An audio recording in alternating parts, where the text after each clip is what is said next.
Abençoados, tudo bem? Boa noite.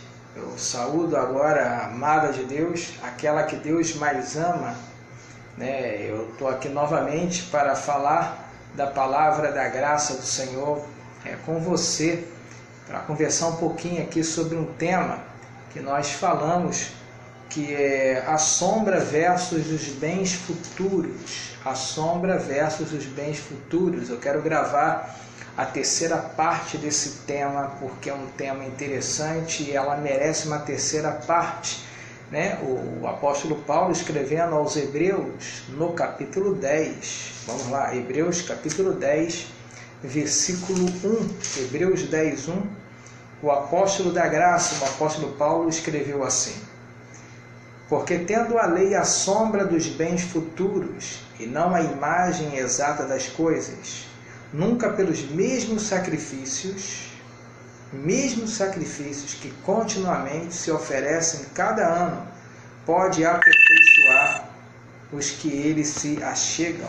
Opa, bateria aqui um pouquinho embaixo. Vou falar, vou ser breve, mas recebo que Deus me use agora para falar e trazer edificação para a sua vida.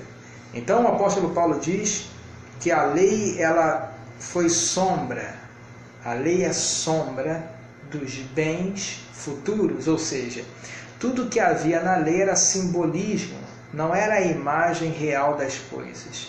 A lei, ela projetava para o futuro, né? Tudo que havia na lei, os simbolismos, os rituais, na verdade, tudo projetava para o futuro. Ofereciam-se animais, né? Limpos, né? Ali para a expiação do povo de Israel, os sacerdotes ofereciam sacrifícios em favor da igreja, ali da igreja, não, da verdade, do povo de Israel, né? Porque foi um ato, foi uma ordenança de Moisés para o povo de Israel, mas projetando para o futuro. E os sacerdotes, ano após ano, tinham que oferecer sacrifícios com animais limpos, o novilho limpo, né, purificado, entre aspas, para derramar o seu sangue, e purificava o povo. Aí mais ano, no outro ano tinha que voltar o sacerdote e fazer os mesmos sacrifícios. Então o apóstolo Paulo diz aqui, em Hebreus 10, 1, nunca pelos mesmos sacrifícios que continuamente se oferecem cada ano. Porque ele falou se oferecem. Porque quando o apóstolo Paulo escreveu essa carta aos Hebreus, o templo de Jerusalém ainda não foi destruído. Porque o templo de Jerusalém ele foi destruído no ano 70 depois de Cristo.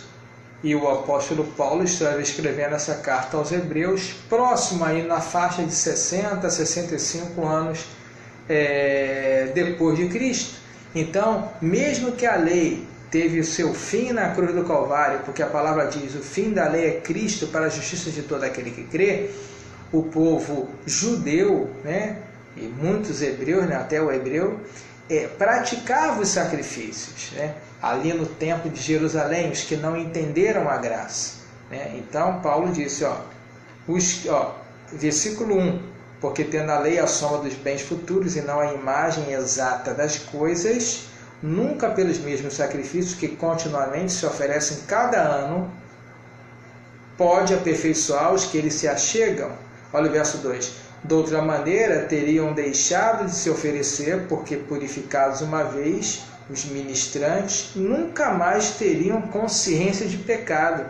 Porque se eles voltam ano após ano, é porque a consciência deles havia ainda a consciência de pecado, né?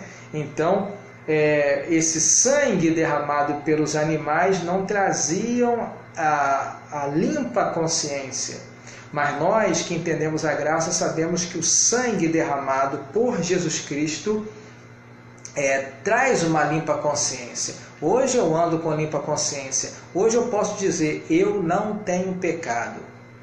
Eu estou morto para o pecado. E quando eu digo a igreja, essa é a posição da igreja. A igreja de Jesus Cristo está livre do pecado.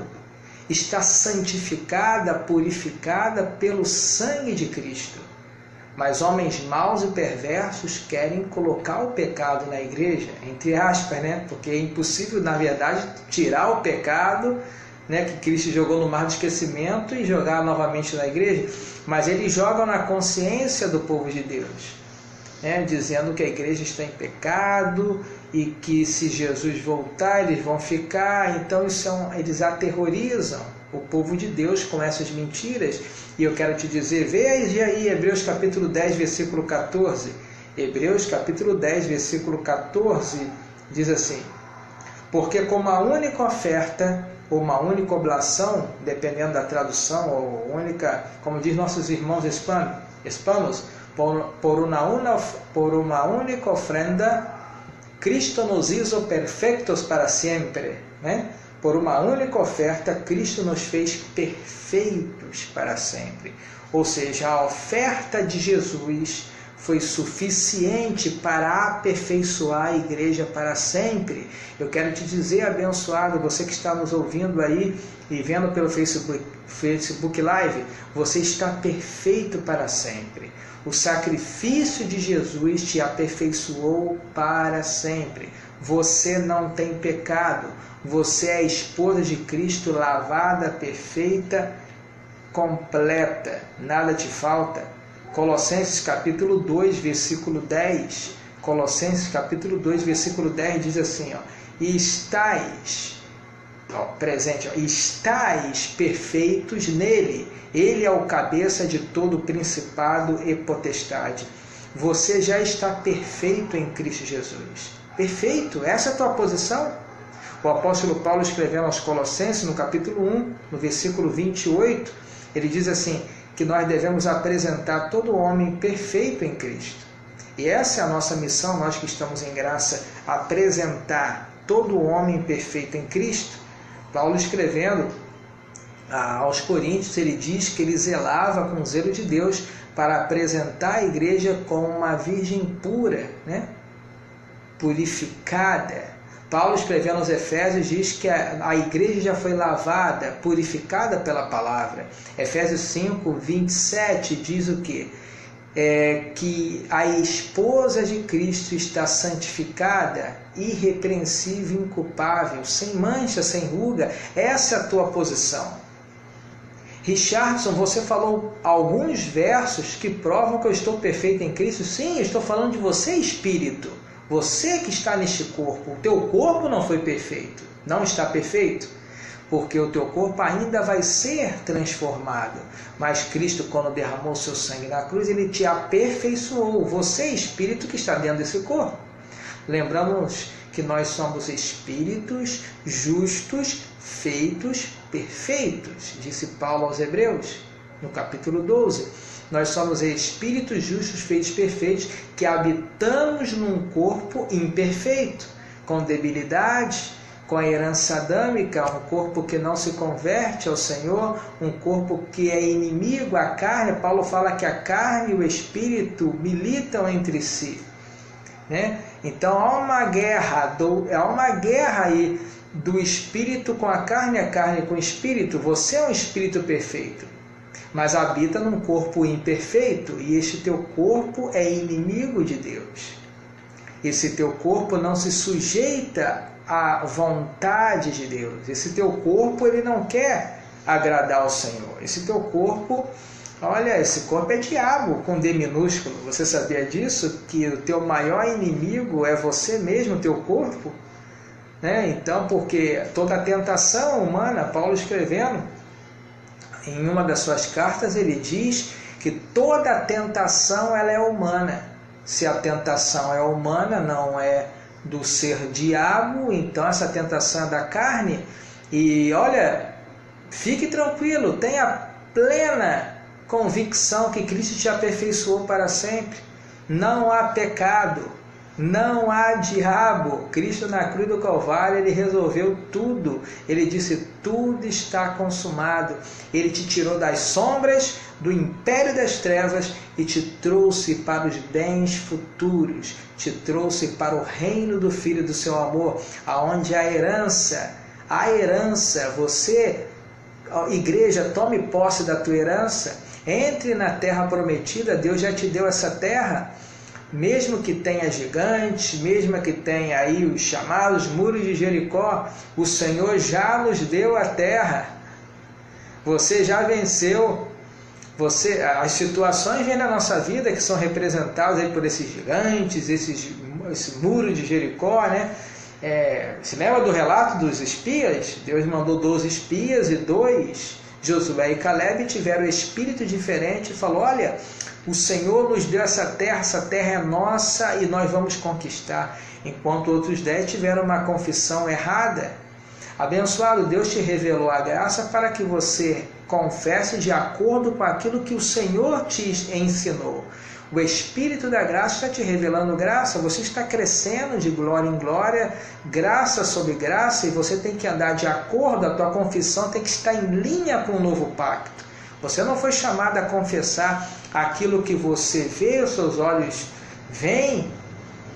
Paulo falou: não vos conformeis com este mundo, não vos conformeis com este século, mas transformai-vos pela renovação do vosso entendimento. Deus quer que teu entendimento seja renovado. Paulo disse: nós temos a mente de Cristo. Olha, somente em graça é possível viver a mente de Cristo. Somente em graça. E como é que Cristo vê uma situação? Imagine Cristo nessa terra. A política falando que está de mal a pior, que o Brasil tem corruptos e que o Brasil tem isso, tem aquilo, o mundo todo. Como é que Jesus se comportaria aqui? Você acha que Jesus ele ficaria atemorizado, falando besteira? Isso está uma droga? Ou Jesus manteria firme a serenidade? Lembra-se do barco? Jesus, vamos atravessar aquele barco. E os discípulos, né? Pedro, João e Tiago ali. E Jesus ali deitadinho, né? Deitado, dormindo, com o olhinho fechado. Aí daqui a pouco veio tempestades e o mar ficou revolto e os apóstolos, né? Sempre Pedro ali liderando, né? Pedro, imagine, né? O apóstolo da circuncisão lá. Acorde, Senhor, acorde! Está vendo aí o tempo? Olha aí como é que vamos morrer todos juntos. E o Senhor falou: eu não disse, homens de pouca fé. Eu não disse que nós vamos para o outro lado.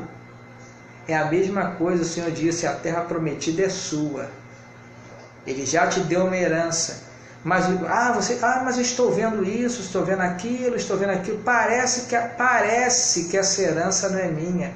Parece que quando Jesus disse tudo está consumado, acho que ele se enganou. Não, nunca diga isso.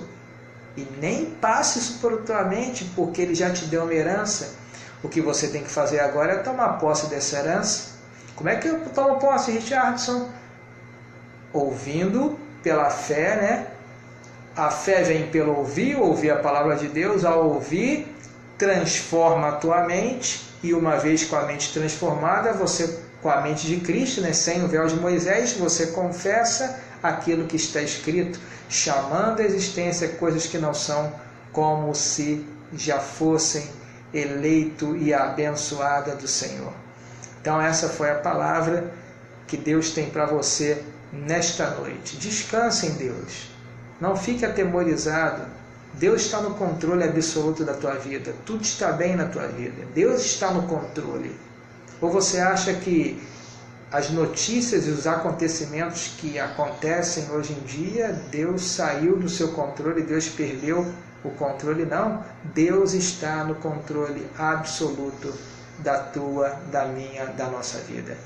Abençoado, fique com essa palavra, compartilhe esse vídeo. Lembrando que nós temos uma rádio web chamada predestinados.net. Você pode acessar do seu computador, tablet, celular. 24 horas no ar, com louvores e com as cápsulas da graça de Deus. Não durma sem ouvir a nossa rádio predestinados.net. Compartilhe esse vídeo e que a palavra da graça corra e seja glorificada. Você é um abençoado, uma abençoada do Senhor. Graça e paz, abençoados.